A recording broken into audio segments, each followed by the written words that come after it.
प्रथम वर्ष के विद्यार्थियों का फिर से स्वागत। प्रिय छात्रों, संस्कृत साहित्य जिन छात्रों ने अवतल विषय के रूप में, वैकल्पिक विषय के रूप में लिया है या मिला है, वे बिल्कुल नहीं घबराएं। आप मेरे द्वारा पढ़ाए जा रहे श्लोकों को, जो भी यहाँ यूट्यूब चैनल के माध्यम से जो वीडियो आपको यहाँ प्रोवाइड कराए जा रहे हैं, उनको बार बार देखें, सुनें, अच्छी तरह से समझें, उसका अभ्यास करें, लिखने का, बोलने का। आप संस्कृत में बहुत अच्छे नंबर लाएंगे, मेरा विश्वास है। जो छात्र पहली बार संस्कृत में प्रविष्ट हुए हैं वे भी नहीं घबराएं। मैं आपको विश्वास दिलाता हूँ कि आपके सबसे ज़्यादा नंबर संस्कृत विषय में ही आएंगे। संस्कृत किसी एक वर्ग की भाषा नहीं है। जैसा कि कहा जाता है कि ये एक वर्ग विशेष की भाषा है, ऐसा नहीं है। हमारे हजारों साल पहले ऋषि मुनियों ने इसमें ऐसे मूल्यों का, ऐसे तत्वों का समावेश किया है जो विश्व के प्रत्येक जाति धर्म के व्यक्ति के लिए उपादेय हैं। यदि इस पर अमल किया जाए तो हमारा जीवन धन्य हो सकता है। व्यक्ति के ऊपर निर्भर है कि वो अपने जीवन को स्वर्ग बनाना चाहता है या नरक बनाना चाहता है। यदि आप इन बातों को नहीं मानोगे, मनमानी करोगे, दुर्जन, दुष्ट और इस प्रकार के निम्न मार्ग पर चलोगे तो नरक की प्राप्ति होनी है। स्वर्ग का तात्पर्य है इस जीवन में ही, यह जीवन ही स्वर्ग है। कैसे हम अपने जीवन को स्वर्ग में बना लें, धर्म अर्थ काम मोक्ष चारों पुरुषार्थों की प्राप्ति करें, इसके लिए ये ग्रंथ है नीति शतकम। प्रारंभिक दो पद्धतियों में, पहली पद्धति में मूर्ख निंदा, दूसरी पद्धति में विद्वत प्रशंसा, विद्या की महिमा से संबंधित श्लोक थे। आइए अब तीसरी पद्धति, जो तीसरा विषय है नीति शतकम का, उसकी ओर बढ़ते हैं। आज से आपको मान शौर्य पद्धति के श्लोकों का पाठ पढ़ाते हैं। मान शौर्य का तात्पर्य है मान ही शौर्य है जिनका, स्वाभिमान। आप यूं कहिए कि स्वाभिमान पद्धति है। मानो ही महताम धनम। संसार में आज बहुधा लोग धन को ही प्राथमिकता देते हैं, लेकिन धन से भी ऊपर मान है। कहा भी गया है कि अधना धनमिच्छन्ति धनम मानम च मध्यमा। जो धन रहित, धनहीन लोग हैं, जिनके पास धन है ही नहीं, धन को ही मान देते हैं, महत्व देते हैं, वे लोग धन ही चाहते हैं जीवन में। मध्यम श्रेणी के लोग हैं, वो धन भी चाहते हैं, मान भी चाहते हैं, किंतु उत्तमा मानमिच्छन्ति। यहाँ उत्तम से तात्पर्य धन से नहीं, सेठ साहूकारों से नहीं। उत्तम, आपके अंदर उत्तम एक स्वाभिमानिता है, एक जबरदस्त इंसानियत है, मानव होने का श्रेष्ठ भाव है। ऐसे उत्तम लोग मान ही चाहते हैं, जीवन में स्वाभिमान ही चाहते हैं। स्वाभिमान सबसे सर्वोपरि है। इस प्रकार नीति शतकम में महाकवि भर्तृहरि ने मान शौर्य पद्धति में जो 26वें श्लोक से लेकर के कुछ 10-12 श्लोक मान शौर्य से संबंधित हैं। आइए उनका पाठ करें कि इन श्लोकों में हाथी का, शेर का, सिंह का दृष्टांत देकर के उन्होंने मानव को संदेश दिया है कि मनुष्य को इन पशु पक्षियों से सीख लेनी चाहिए कि शेर कितना भी बूढ़ा हो जाए, वृद्ध हो जाए, विकल हो जाए, लेकिन वो कभी घास नहीं खाता है। अपने पेट को भरने के लिए तिनका नहीं खाता है। पास में आए हुए सियार को छोड़ करके दूर स्थित हाथी पर हमला करने की योजना बनाता है। ऐसा मानियों में अग्रणी सिंह। इसका उदाहरण देकर के, असल में पशुओं का उदाहरण देकर के शिक्षा, ये संदेश मनुष्य को ही तो दिया है कि हम अपने जीवन में ऐसा कोई नीच, निम्न, अधोगति कराने वाला कोई काम नहीं करें जो हमारे पूरे जीवन पर कलंक लगा दे, धो दे, हमारे अपने अच्छे कर्मों को, हमारे बाप दादाओं के कर्मों को धो दे। ऐसा कोई काम नहीं करना। ये है भर्तृहरि नीति शतकम की मान शौर्य पद्धति का मुख्य संदेश। आगे के श्लोक में उन्होंने कुत्ते का, श्वान का, कुक्कुर का उदाहरण दिया है कि एक कुत्ता है, वो एक रोटी के टुकड़े के लिए देखो क्या क्या नहीं करता है। खिलाने वाले को पेट दिखाता है, पूंछ हिलाता है, नीचे जमीन पर लौटता है, एक छोटे से टुकड़े के लिए। लेकिन जबकि हाथी है, वो क्या करता है? खिलाने वाले जो महावत है बड़े प्यार से पुचकार के उसको जब सहलाता है, तब जाकर के अपनी सूंड आगे रख करके धीरे से उस कोई भोज्य सामग्री को धीरे से खाता है, सूंड में लेकर के। कोई हड़बड़ाहट नहीं है, कोई जल्दी नहीं है। श्वान में देखो, कुत्ते में देखो, खाने के लिए कितनी जल्दी करता है। खाने का जो स्वाद है वो तो लेता ही नहीं है, बस उसका एक ही उद्देश्य पेट भर लेना, जल्दी से खा के पेट में डाल दो। हाथी ऐसा नहीं करता है। तो हाथी और कुत्ते के उदाहरण के द्वारा असल में शिक्षा मनुष्यों के लिए है। अपने जीवन में ऐसी कुत्ते जैसी क्षिप्रता, जल्दी, हड़बड़ाहट, ऐसा स्वार्थ बस भोग, खाना खाना खाना, ऐसा नहीं रखना, ऐसा नहीं करना। इसका उदाहरण देकर के मनुष्य जीवन में मनुष्य को बहुत बड़ा संदेश दिया है। हम इनके श्लोकों का अध्ययन करेंगे, आपको मैं उनको गान भी कराऊंगा। आप पूरी तरह से मेरे इस पाठ को सुने, समझें, बार बार देखें, आपको अवश्य समझ में आ जाएगा, आपको प्यार हो जाएगा इन बातों से। संस्कृत देववाणी है, इसने बहुत महान ऐसे साहित्य का विरचन किया हुआ है हमारे यहाँ, जिससे ये भाषा आज भी इसके अंदर जो विद्यमान है वो बहुत महत्वपूर्ण है। देखिए आगे मैं वो श्लोक आपको PDF में निकाल करके आपके सामने प्रस्तुत कर रहा हूँ। कुछ तकनीकी विलंब हो सकता है। यहाँ मानशौर्य पद्धति महाकवि भर्तृहरि की नीति शतकम में मान का, स्वाभिमान का, आप ध्यान दें, मान शौर्य, स्वाभिमान की बात। एक पंक्ति में मैंने कह दिया कि मानो है महताम धनम, मान ही सबसे बड़ा धन है, बाकी क्या है जीवन में? स्वाभिमान। अब श्लोक आपके सामने आ रहा है जो मानशौर्य पद्धति का, और यहाँ से मानशौर्य पद्धति प्रारंभ है। आप ऐसा नहीं फील करें कि मानशौर्य क्या है, मैंने बता दिया। मानशौर्य नया शब्द है, उसको अच्छी तरह से दिमाग में बिठा लें कि मानशौर्य क्या है। स्वाभिमान, जीवन में स्वाभिमान रखना, अपना स्वार्थ सिद्ध करने के लिए, अपना उल्लू सीधा करने के लिए कोई नीच, निम्न, अधोगति कराने वाला कोई काम नहीं करना। मान रखना, स्वाभिमान रखना। देखें श्लोक, देखें मानशौर्य पद्धति का ये 26वां श्लोक। ये शार्दूल विकृत छंद में है, जैसा कि इसका कलेवर दिख रहा है, लेकिन इन श्लोकों में हाथी और हाथी का दृष्टांत देकर के, सिंह का दृष्टांत देकर के महाकवि ने कहा, इसलिए ये स्तुतिपरक राग गाने से इसकी सिद्धि नहीं होती है। मैं आपको सामान्य वे में इसको गा करके बताता हूं। क्षुत्क्षामोऽपि जराकृशोऽपि शिथिलप्रायोऽपि कष्टां दशाम् आपन्नोऽपि विपन्नधिधिरपि प्राणेषु नश्यत्स्वपि मत्तेभ्येन्द्र विभिन्न कुम्भपिशित ग्रासेकबद्धस्पृहः किं जीर्णं तृणमत्तिमानमहतामग्रेसरः केसरी। अग्रेसर केसरी की बात है। इस अग्रेसर केसरी को इस श्लोक के केंद्र में रख करके श्लोक की व्याख्या करेंगे कि मान महतम अग्रेसर केसरी, मानियों में महतम, स्वाभिमानियों में शीर्षस्थ। इस संसार में जितने भी स्वाभिमान, मान से लबरेज लोग हैं, जितने पशु पक्षी हों चाहे मनुष्य हों, उन सब में अग्रेसर कौन है? केसरी। केसरी का मतलब बब्बर शेर, इसके गले में अयल होते हैं ना बाल, वो बड़ा स्वाभिमानी होता है। उसका उदाहरण देकर के भर्तृहरि ने कहा है श्लोक में, चौथी पंक्ति देखें, किम जीर्णम तृणम अत्ति, जीर्णमिति किम, सूखा, तृणम तिनका, सूखी घास। जीर्णम तृणम का मतलब सूखी घास, अत्ति अधातु, अधातु का मतलब है खाना,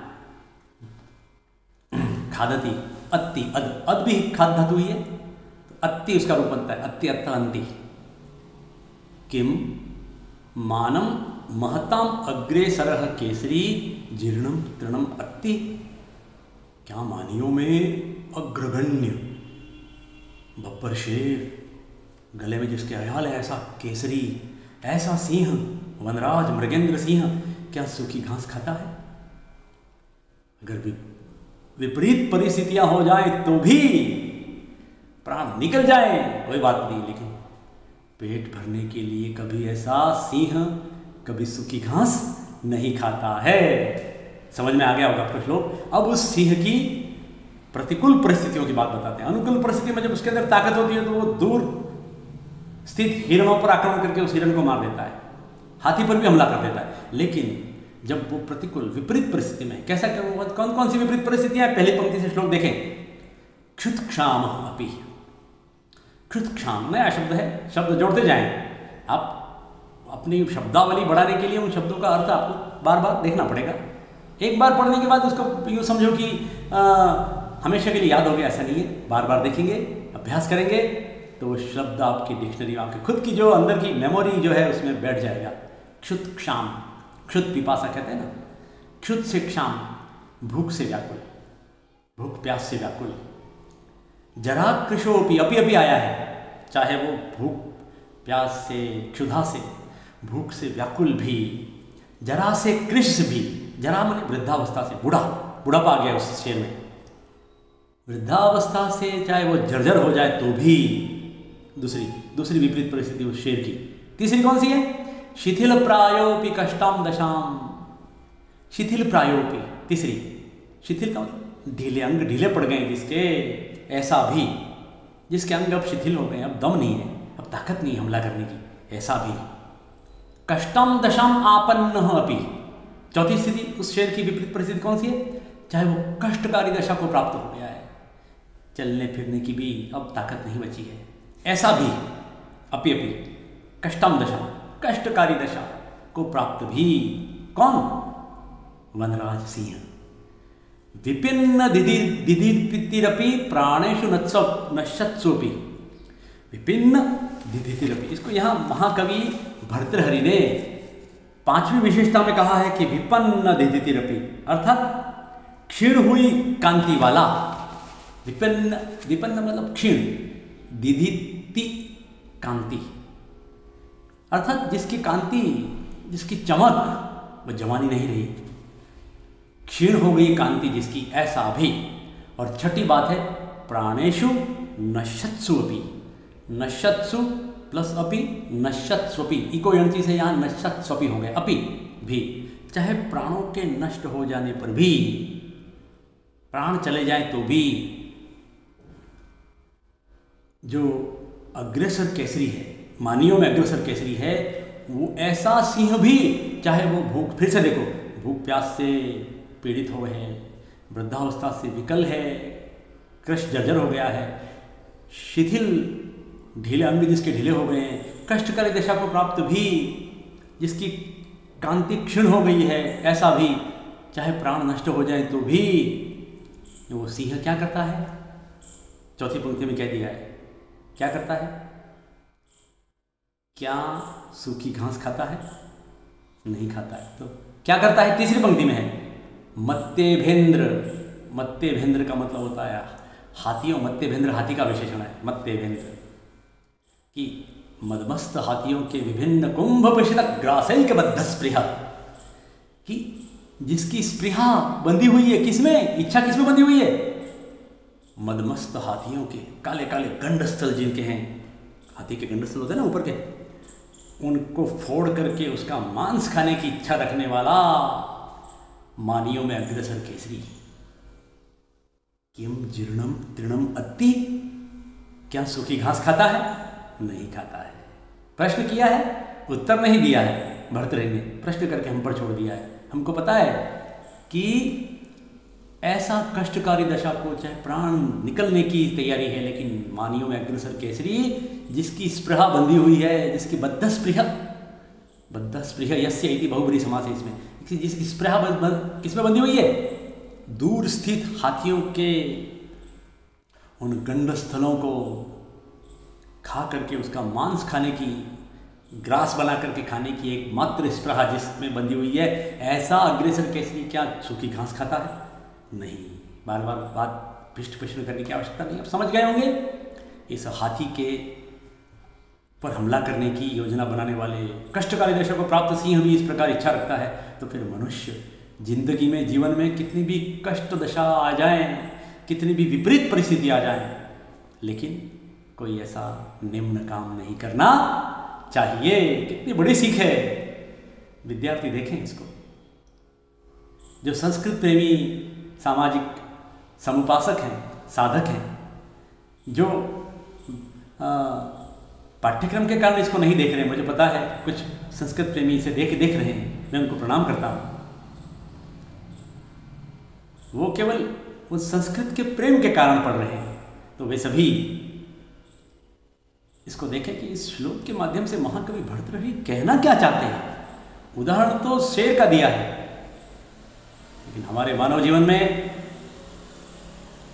ज्वार भाटा आता है जीवन में, अच्छे दिन बुरे दिन आए तो उनको निकाल देना, लेकिन ऐसा कोई बुरा काम मत करना, निंदनीय काम मत करना जो हमारे पूरे जीवन पर दाग लगा दे, कलंक लगा दे। जब शेर नहीं करता है तो इंसान तो बुद्धियों में अग्रणी है। जैसे मानियों में केसरी अग्रणी है, वैसे ही बुद्धिमानों में कौन है? मनुष्य। प्रज्ञा दी है भगवान ने, ऐसा कोई निम्न काम कभी नहीं करनी चाहिए। Never never never. बहुत यही उदाहरण दिया है। देखें इसका शब्दार्थ, ये इसका अन्वय,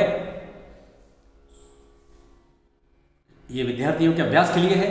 शब्दार्थ, इसके पश्चात प्रसंग, स्वाभिमानी व्यक्ति अपने स्वाभिमान को नहीं छोड़ते, यही संदेश है, चाहे कितनी भी विषम परिस्थिति आ जाए। अनुवाद, इसको फलक को जो तीर का निशान है इसको छू करके इसको रोक दें वीडियो को और नोट करें। मेरा ये उद्देश्य है थोड़ी देर आपको दिखाने का। ये व्याख्या है और संस्कृत व्याख्या की परीक्षा में नहीं पूछी जानी है। मैंने शुरू में कहा था उत्तमा मान इच्छन्ति मानो ही महताम धनम। अरे मान ही सबसे बड़ा धन है भाई। कुछ लोग जिंदगी में बस धन धन धन, पैसा पैसा पैसा पैसा, रात को नींद में भी उंगलियां चलती हैं। क्या जीवन, छोटा सा जीवन है, निकल जाएगा। मान को, स्वाभिमान को, इज्जत को, प्रतिष्ठा को तवज्जो दो, धन तो मिल जाएगा। लेकिन अगर मान नहीं मिला तो धन किसी काम का नहीं है। ये महान कवि भर्तृहरि कहना चाह रहे हैं। अगले श्लोक की ओर बढ़ते हैं। ये 27वां श्लोक है। स्वल्प स्नायु वसावशेषम मलिनम निर्मांसमप्यस्तिकम श्वालब्ध्वा परितोषमेति न तु तस्य क्षुधा शांतये। ये भी शार्दूल क्रेडिट में है, क्योंकि संस्कृत गा करके बोलने का है, श्लोक गा करके बोलना चाहिए। आइए इसको भी कैसे गाते हैं, पहले की तरह ही बोलेंगे। स्वल्प स्नायु वसावशेष मलिनम निर्मांसमप्यस्तिकम श्वालब्ध्वा परितोषमेति न तु तत्तस्य क्षुधा शांतये। सिंहो जम्बुकमङ्कमागतमपि त्यक्त्वा निहन्ति द्विपं सर्वः कृच्छ्रगतोऽपि वाञ्छति जनः सत्त्वानुरूपं फलम्। इस श्लोक की चौथी पंक्ति में अर्थांतर न्यास है, इसलिए श्लोक महत्वपूर्ण है। और इस चतुर्थ पंक्ति को ही केंद्र में रखकर हम श्लोक का व्याख्यान करेंगे, भावार्थ करेंगे कि सभी इस संसार में सभी कृच्छ्रगतोऽपि, निम्नता को प्राप्त व्यक्ति, जो कृच्छ्रगत है, वे व्यक्ति अपने सत्वानुरूपम फलम, अपने सत्व के अनुरूप ही फल प्राप्ति की इच्छा रखते हैं। वांछन्ति माने चाहते हैं। क्या चाहते हैं? सत्वानुरूपम फलम, अपने सामर्थ्य के अनुसार, अपने पराक्रम के अनुसार, कि उनके अंदर कितना सामर्थ्य है, कितना पराक्रम है। ये कहना चाह रहे हैं कि सभी लोग जितने भी संसार में, कि जो समस्याओं से घिरे हुए, कृच्छ्रगत का मतलब है विपत्तिग्रस्त, कमजोरियां, जब विपत्ति आती है तो उनका जैसा पराक्रम, जैसा जैसा उनका सामर्थ्य, विषम परिस्थितियां जिंदगी में आती हैं तब परख होती है ना इंसान की। अच्छे दिन में तो क्या है, जब जिंदगी में नकारात्मक दिन है, अच्छे दिन नहीं है, उस समय आपका पराक्रम, आपका अंदर का शौर्य कैसा है, उसके अनुसार फल प्राप्ति की इच्छा करते हैं। ये बात बताइए। फिर से देखें, सर्वः कृच्छ्रगतः अपि, अर्थात कमजोरी प्राप्त हो आने पर, बुरे दिन आने पर, जिंदगी में हताशा निराशा जब आ जाए तो उस समय बुरे दिन आने पर सभी लोग अपने सामर्थ्य के अनुसार सत्वानुरूपम फलम वांछन्ति, अपना जो उनका सामर्थ्य है उसके अनुसार फल चाहते हैं। अब यहाँ कुत्ते का उदाहरण दिया है और तीसरी पंक्ति में सिंह का उदाहरण दिया है। देखें कुत्ता क्या करता है, देखें कि कुत्ता है वो स्वल्प स्नायु वसावशेषम मलिनम निर्मांसमपि अस्तिकम, कि वो ऐसी हड्डी को, मृत पशु की हड्डी को, जो स्वल्प स्नायु वसावशेष, कि जिस पर स्वल्प स्नायु है, मांस रहित है, बहुत कम स्नायु है उस पर, बहुत वसा बहुत कम बची हुई है उस पर। किसी हड्डी पर वसा रहती है तभी तो मांसाहारी लोग उसे खाते हैं। तो एक कुत्ता है वो केवल हड्डी को चबाता है, जिस पर स्नायु नहीं है, जिस पर अवशेष वसा बहुत कम अवशेष वसा बची हुई है, मलिनम मैली, मैल से भरपूर है, गंदी है, मिट्टी लगी हुई है। निर्मांसमपि, निर्मांस मांस रहित, अर्थात मांस है ही नहीं उस पर, ऐसी अस्थिकम, अस्थिकम का हड्डी को श्वा कुत्ता लब्ध्वा पा करके, लब्ध्वा पा करके, परितोषम एति तोषम परितोषम, परितोषम संतुष्टि प्राप्यते, प्राप्त कर लेता है। दो पंक्तियों में कुत्ते का उदाहरण देकर के भर्तृहरि कहते हैं कि कुत्ता ऐसी हड्डी को जिस पर मांस नहीं है, ऐसी मलिन, बहुत कम मांस, बिल्कुल स्वल्प स्नायु है, ऐसी मृत पशु की हड्डी को पा करके संतुष्टि कर लेता है। जबकि न तो तस्य क्षुधा शांत है, तस्य क्षुधा शांत है, न ऐसी हड्डी से उसकी भूख शांत नहीं होने वाली है। कौन सा पेट भर जाने वाला है उसका?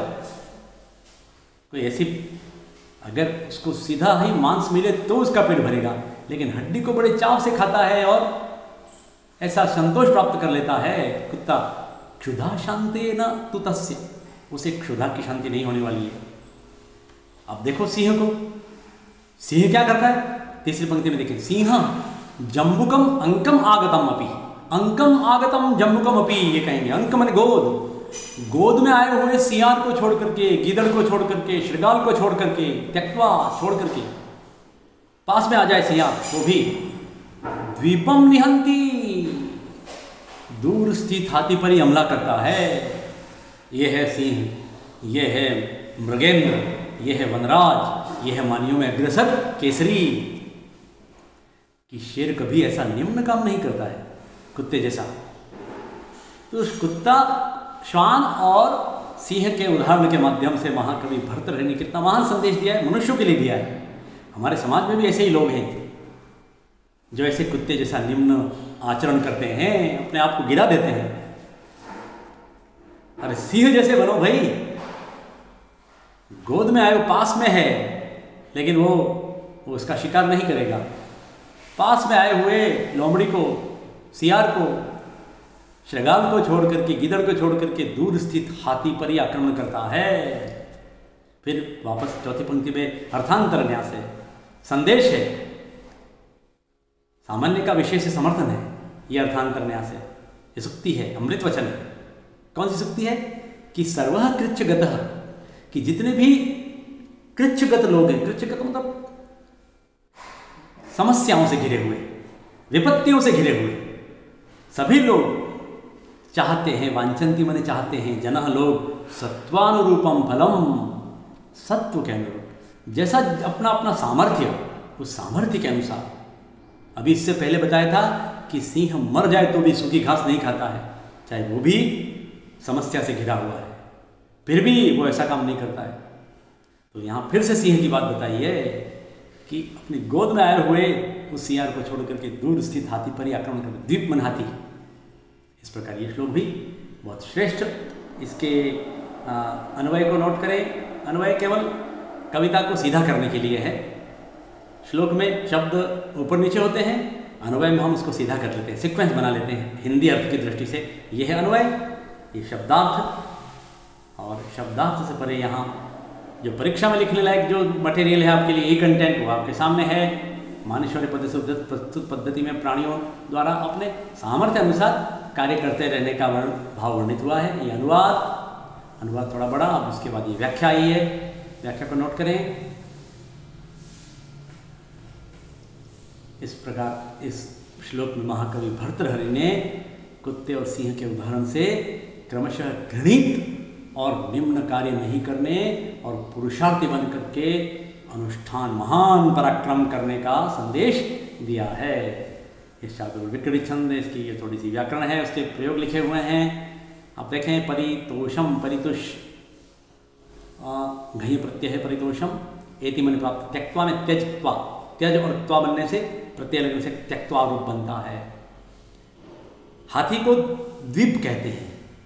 द्वीप क्यों कहते हैं? ये भी इसमें शब्दार्थ में लिखा हुआ है। द्वाभ्यम पीबती। द्वाभ्यम पीबती का तात्पर्य है कि सूंड से भी पीता है और मुंह से भी पीता है। संस्कृत के शब्द बड़े ऐसा निर्वचन किया है हमारे ऋषि मुनियों ने। द्वाभ्यम पीबती इति द्वीपः,